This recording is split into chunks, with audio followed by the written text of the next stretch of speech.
Mas antes, nós vamos bater um papo com o nosso colunista, Padre Adalto, que já está conosco aqui em nossos estúdios. Padre, bom dia, seja bem-vindo. Bom dia, tudo bem com vocês? Tudo em ordem? Bom dia, Padre. Uma segunda-feira feliz hoje, feliz, né? Nosso Alegre, São Paulo ganhou do Corinthians, aqueles corintianos sumiram da nossa rede social. Inclusive o Daniel Brandolin, né, Marquinhos? Ele desativa o Wi-Fi dele, tudo, até...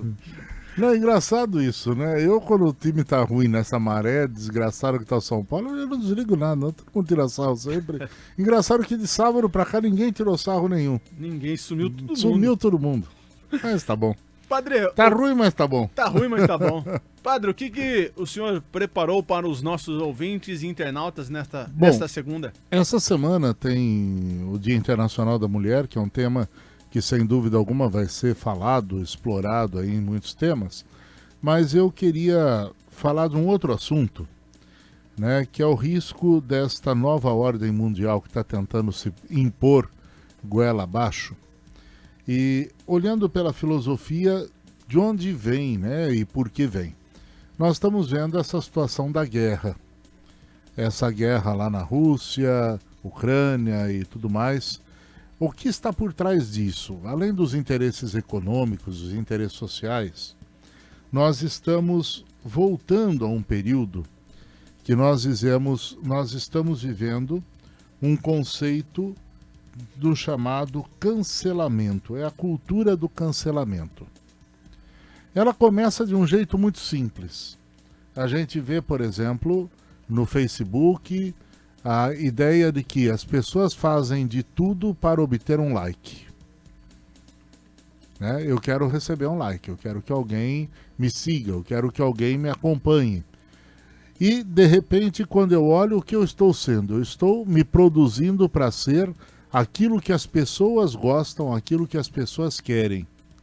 Em troca de uma curtida, vale qualquer coisa. Isso acontece na microesfera. Na macroesfera, essa cultura do chamado like, da aceitação, ela vai ganhando um espaço muito grande, porque nós vamos transferindo aos poucos a ideia de que nós precisamos curtir uma determinada imagem, curtir um determinado modelo, curtir um determinado padrão. Então a evolução desse conceito avança de tal forma que se transforma em uma vontade clara de ignorar e negar o passado próximo ou distante. A cultura do cancelamento que nós dizemos carrega em si mesma esse ímpeto autodestrutivo da sociedade. Eu não posso aceitar nada que seja diferente daquilo que eu quero e daquilo que é aceito por todos. Com isso, eu vou propondo cada vez mais uma cultura onde tudo vai se tornando uniformizada. Alguns estudiosos comparam essa cultura do cancelamento como se fosse uma espécie de um corretor coletivo. Sabe aqueles corretores que a gente tem no celular, tem na coisa? Você quer escrever uma coisa, mas ele teima em escrever outra? Então, essa cultura do cancelamento é uma espécie de um corretor coletivo que decompõe os símbolos, processa o passado. Nós estamos vivendo essa época, tudo que é do passado é mal, tudo que é do passado é ruim, tudo que é do passado precisa ser penalizado, e recorre a um conceito do que é bom em virtude de uma tolerância de hoje, uma tolerância que chega quase a zero. Nada do que é diferente é aceito. Então até mesmo os chamados grupos minoritários entram nessa. Eu tenho que ser aceito, eu tenho que ser respeitado. Então daí vem a lei do bullying, aí vem a lei do respeito social e daí para frente.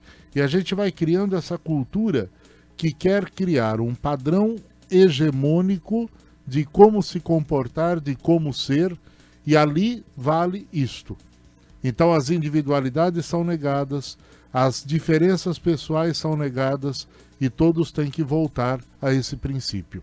Quando eu estudava na faculdade, isso há um tempo atrás, uns 20 anos atrás, nós falávamos da chamada cultura de massa. Nós queremos produzir uma cultura de massa. A moda é exemplo de cultura de massa. Todo mundo tem que usar igual, todo mundo tem que cantar a mesma coisa. Era aquela padronização. Só que hoje isso vai indo além. Porque naquela época não era tão imposto. Eu podia ser uma voz destoante, não teria problema nenhum.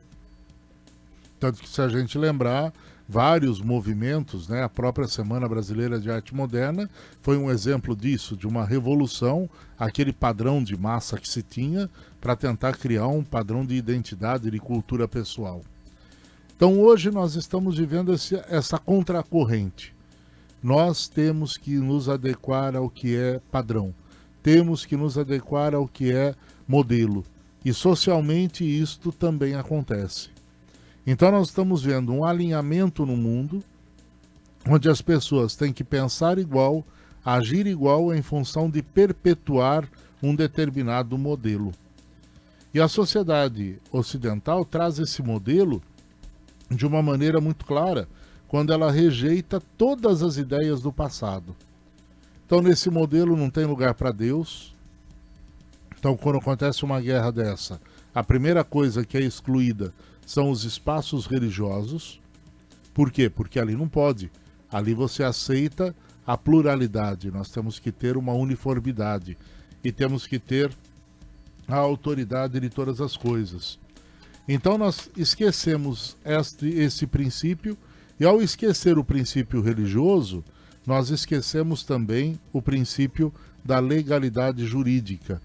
E se coloca uma nova legalidade feita em função da excepcionalidade do momento. Então a lei não está mais fundamentada em princípios ou fundamentos sólidos de uma sociedade, mas a lei passa a ser fundamentada naquilo que no momento exige de nós uma atitude. Então é o regime de exceção. Fazemos tudo em função desse regime de exceção. E isso provoca no ser humano, no nível moral, a ideia de cancelar a subjetividade. Então nós não temos mais um fundamento de descobrir o que é certo. Nós procuramos e aceitamos apenas aquilo que a sociedade legitima como valor. Então se a sociedade diz que pode ser, é, e assumimos isso. Então a minha preocupação hoje vem nesse ponto, né? Esta chamada cultura do cancelamento, que é o padrão étnico, moral, que vem se sobrepondo ao princípio da guerra e da diversidade.